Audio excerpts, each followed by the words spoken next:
in quite a dismissive way. Other people, or even probably to ourselves, we've said, oh, it's just my hormones, it's just my PMS. Yeah, I know I've been guilty of that in the past because it's so easy to dismiss it and put it down to those hormones. And while it is a part of that and the hormones are causing it, these symptoms and emotions, particularly, are not coming from nowhere. Welcome to the 30 Something Shift podcast, the podcast where I support women in their 30s move through the real shifts in life that shape our well-being. I'm Liv, a menstrual cycle, fertility and pregnancy yoga teacher. Here we explore our cycles, fertility, conception and pregnancy through yoga, meditation and real conversations. Have you ever found yourself crying over something tiny? Or when just everything really irritates you? Or maybe you wake up with a cloud of anxiety that seems to come from nowhere. And a few days later, your period arrives and suddenly it makes sense. So often we find ourselves asking, why am I a completely different person depending on where I am in my cycle? And so easily we dismiss it. Oh, I'm PMSing. Oh, I'm on my period. It's said in a really dismissive way. And although hormones are governing those things, there's a little bit more to it. And that's what we're going to get into today. So today we're going to talk about the connection between hormones, mood, and mental health, and why learning more about your cycle and more about how your hormones affect those things can help you feel more in control and more compassionate with yourself. If you're listening on YouTube, don't forget to subscribe so you don't miss next week's episode. And if you're listening on your favourite podcast platform, then follow along with the show. Okay, let's get into today's episode. One thing that's made my periods easier is switching to Wooka period pants. As someone who teaches menstrual cycle health and yoga for menstruation, comfort matters to me, and I know it matters to you too. I want to move, rest and work without constantly having to worry about my period. Wooka reusable period pants are stretchy, they're comfortable, they support you especially on heavy days. If you'd like to make the switch to Wooka period pants, I've put the link in the show notes. When we hear the word hormones, we kind of naturally think about periods, the reproductive system or fertility, but hormones literally govern every system that's going on in your body. So it affects your mood, your sleep, your digestion, your cardiovascular system. It's literally like chemical messengers communicating throughout your body. So hormones are such a huge part of our health, and yet we tend to sort of associate them, like I say, with periods or reproduction, rather than actually looking at what they're governing and how much they impact, and how little we actually care about hormone health. It's not something that we look at enough, and sometimes that is just from lack of knowledge and not being taught about how important hormones are. And once you have that knowledge, you can use it for, yes, to help on your menstrual cycle, but also in all these other aspects of your life that hormones are a part of. So once you learn that, it really empowers you to look at your health differently and to make really positive influences into that. So why does your mood change throughout your cycle? Let's look at the hormones of our menstrual cycle. So our hormones naturally rise and fall throughout our cycle. I've done episodes on this before if you want to know a little bit more about the details. But essentially we know that the two main hormones governing our cycle rise and fall. And with those rises and falls, we experience the corresponding symptoms or signs of that. So we have sort of the classic PMS, so premenstrual symptoms that come up. That's due to a fall in hormones. And we have energy and feel social in ovulation due to the rise of estrogen. And obviously our period, when both are at their lowest, we experience our period symptoms. So this rise and fall of hormones, and obviously there's more than two going on, but they're the main two, influence the symptoms that we have, the physical signs that we have on our period and throughout our cycle. And our mood is a big part of that. And with our mood, it automatically affects our mental health. So you may be able to say, oh, I'm feeling this way because I'm in this phase of my cycle. That's great. That's great awareness. But instead of looking at, oh, that's because I'm PMSing, look at it more as a sign from your body. So the symptom that you experience, let's take irritability as an example of a PMS symptom. We know that we're experiencing irritability because we are in the luteal phase and our change in hormones is causing that mood. But rather than I'm just BMSing, let's look at it as what's my body asking for? What's my body telling me? It's not simply saying I'm irritable because I'm irritable, or even I'm irritable because I'm in the luteal phase. It's asking for something. They are chemical messengers. They're giving you feedback, giving you messages that you need to start listening into as to what your body's asking for. And we so easily dismiss and say, yes, it's our hormones or yes, it's our cycle. And while that's true, it still doesn't change the fact that it's a sign from our body and that we need to listen into that. Again, I talk about this a lot, aligning with our cycle, aligning with our body, listening to those messages and that feedback as a way to truly align instead of being in conflict or fighting with the symptoms that we're experiencing. Let's talk about stress and how that comes into all of this. Because modern life for women doesn't exactly support hormone health. So the stresses that we face as women really impact our health. And as I say, hormones are a part of every system. So that means it can affect every part of our health. We all know that our stress hormone is cortisol, and cortisol can have massive impacts on the rest of the systems in your body. And I've talked about before how when we don't have enough cortisol, our body actually steals from pre-hormones that go on to make our reproductive hormones. So that's just an example of a direct effect that the need for all this cortisol, because your body will keep making it as long as you stay in that stress state. Until you tell your body that you're no longer stressed and you're feeling calm, it will continue to make those stress hormones, and that is actually stealing from our reproductive hormones, as well as impacting all the other systems that we know stress does. Stress affects the mind, but it also affects the body. So physical tension, we hold stress physically, almost in our muscles, in our organs. And again, this has an impact on our hormones because our hormones are communicating with those muscles and with those organs.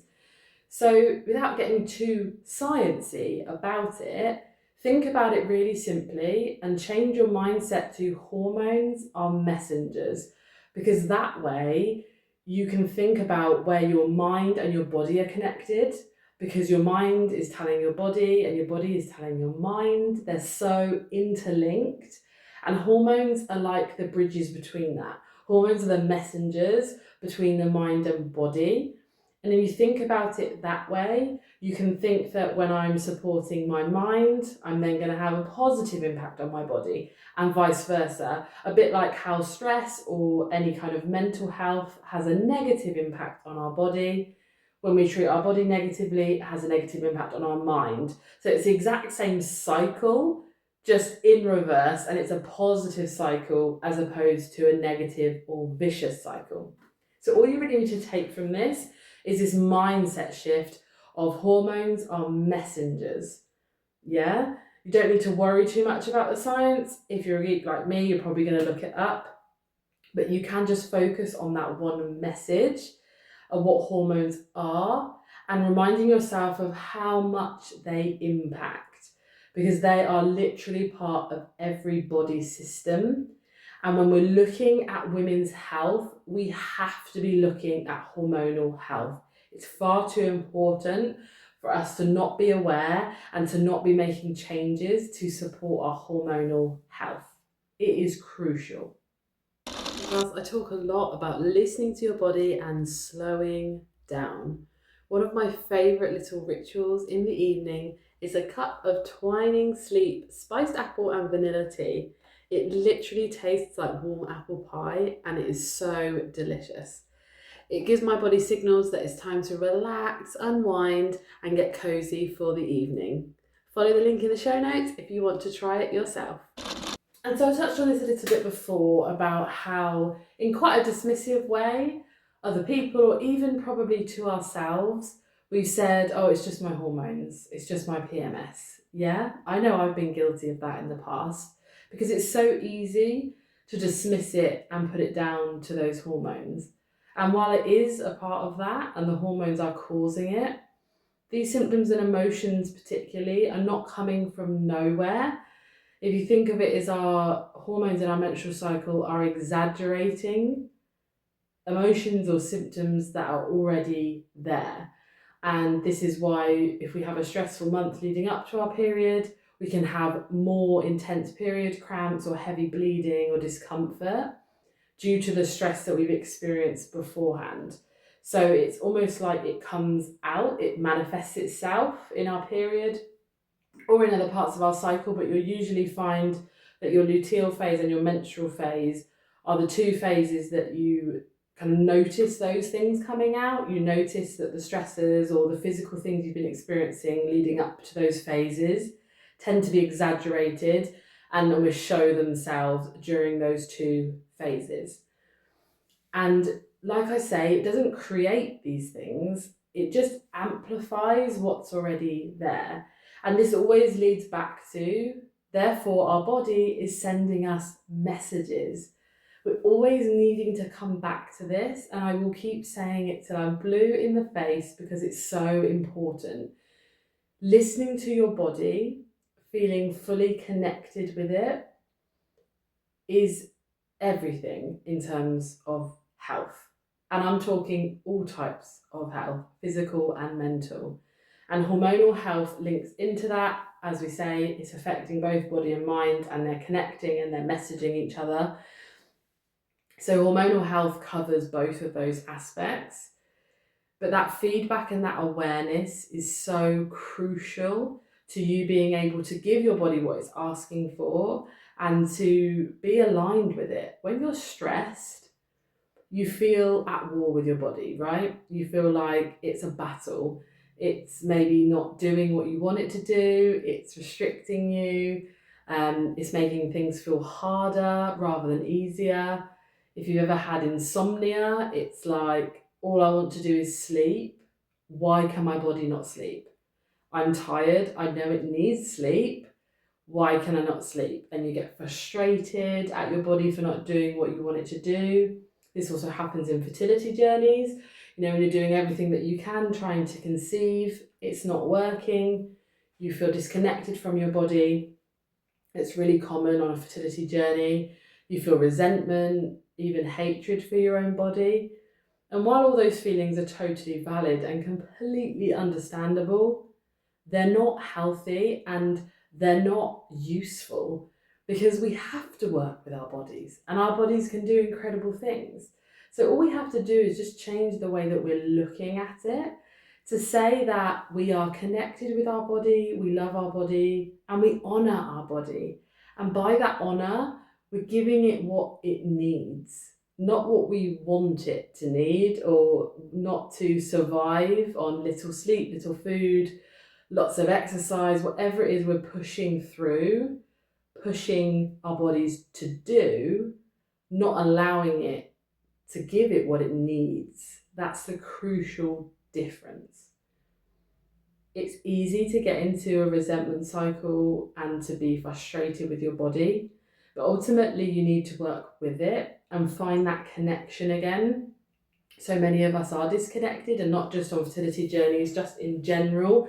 And a lot of this comes from the stress that we're experiencing and the inability to just slow down, listen in, and actually give our bodies what they're asking for. So the last system we're going to talk about is the nervous system. And as a yoga teacher, I talk about this a lot. A nervous system, again, unsurprisingly, is governed by hormones, as every system is. And we know that fight or flight is our sympathetic nervous system, rest and digest is our parasympathetic nervous system, the opposite too. The nervous system have hormones in them, cortisol, adrenaline, and again, these have impacts on the other systems in our body if we have them for too long. So we're supposed to produce cortisol and adrenaline, and we're supposed to be in fight or flight, that's why we have it. But the issue is coming up where we're staying in these states for too long, where these hormones are too concentrated and they're in our bloodstream for too long, and those are having the detrimental effects on our physical body and the other systems, that are in our body.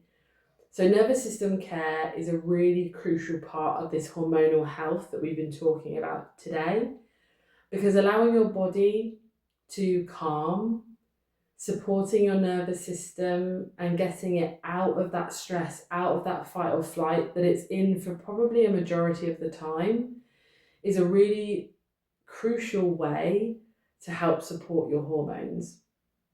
So practices like yoga and meditation are great ways to calm your nervous system, almost supporting it and just allowing it to reset from all that stress and fight or flight that it's been living in. And it's such a great way to relieve that physical tension, to relieve that mental chatter as well. And both of those things in turn will support your nervous system and therefore your hormonal system. And this is why yoga is so powerful, why I talk about it on here so much.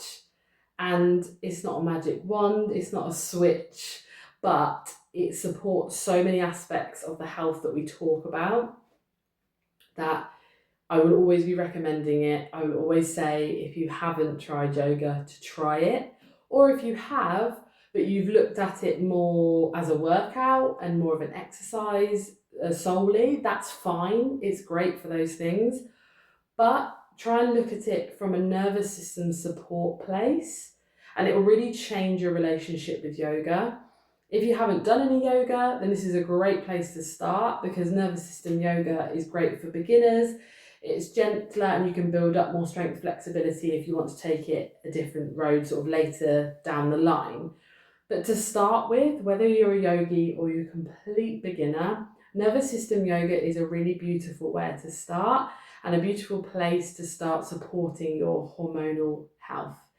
So nervous system yoga, I've talked about it in previous episodes about the specifics, and I'll put a link in the show notes for a practice for you so you know what it's about. Essentially, we're getting into poses that allow our parasympathetic nervous system to automatically kick in, and we work on removing the mental chatter. We're aware that we cannot just tell ourselves to relax, just like we can't tell ourselves to sleep, but we're getting into poses and getting into the environment that's needed to bring in that parasympathetic nervous system and let our body stay in that for a longer period of time. Today's episode reminds you that your body isn't working against you, it's communicating with you. Your hormones are not something to fear. They're part of an incredibly intelligent system that is constantly adapting and responding to the environment around it. And listening into that and understanding that is the greatest act of self-care. And for so many women, that's where the healing begins. Because when you stop seeing your changing moods as a problem to solve and start seeing it as something to explore, this is where you can begin to build a kinder relationship with yourself. And that can be the difference in everything, can really be a big game changer for you. Thank you so much for listening in to today's episode. I really hope you enjoyed it and it's given you a bit of food for thought on this link between hormones, mood and mental health. Don't forget to subscribe or follow along with the show so you don't miss next week's episode. I'll see you in the next one. Take care.